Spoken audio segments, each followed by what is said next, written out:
Tout d'abord, merci. Merci de partager un moment comme celui-ci. Il est hyper important pour une personne séropositive comme moi depuis 30 ans de venir le dire et de venir partager ce moment. Parce que ce qui veut dire qu'en 2015, nous pouvons dire que nous sommes des personnes séropositives parce que nous pouvons vivre avec ce virus dans le sang, quoi.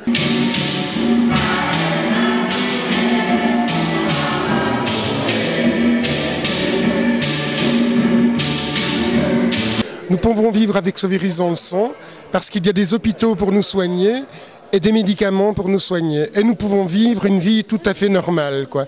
Il est hyper important de le faire savoir à toute la population, quoi. Merci. Et alors, pourquoi est-ce que nous avons... Pour les soutenir, comment ça? Non, il ne faut pas poser la question. Comment on peut les soutenir? Comment? On a eu un beau témoignage par les intentions.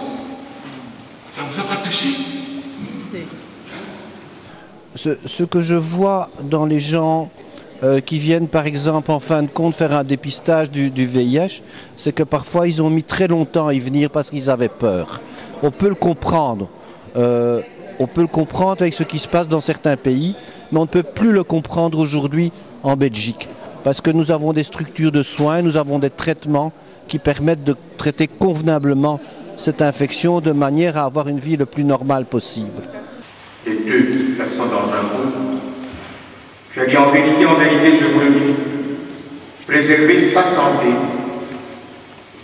la santé de son conjoint et surtout la santé de bébé qui doit venir.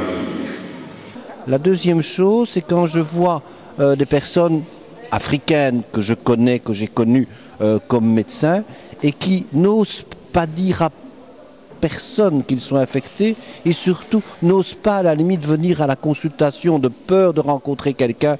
Je trouve que là c'est une erreur bien compréhensible, mais c'est un pas qu'il faut franchir et il faut passer au-dessus de ça.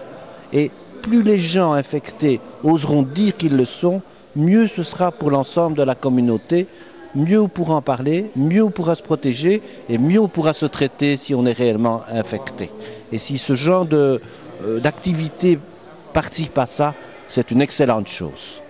Merci beaucoup, docteur, pour votre soutien et le partage. Merci. Ce que moi j'ai envie de dire ce soir, c'est que ça fait effectivement pas loin de 10 ans que le docteur Legrand vient dans cette église. Et c'est pas simple, c'est pas évident.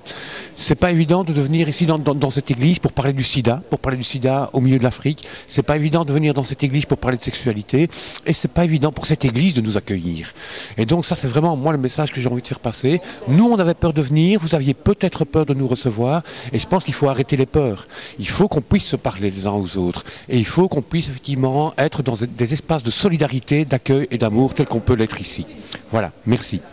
Il était une fois, un certain docteur Legrand nous a appris qu'il était une fois. Sinon on est content aujourd'hui d'apprendre les bonnes choses, de savoir aimer son prochain malgré la maladie et de savoir aussi apprécier les courageux qui viennent montrer que malgré la maladie, ils ne sont pas terrassés. Merci IST-Sida et merci Dr Legrand. Et il était une fois Dr Legrand.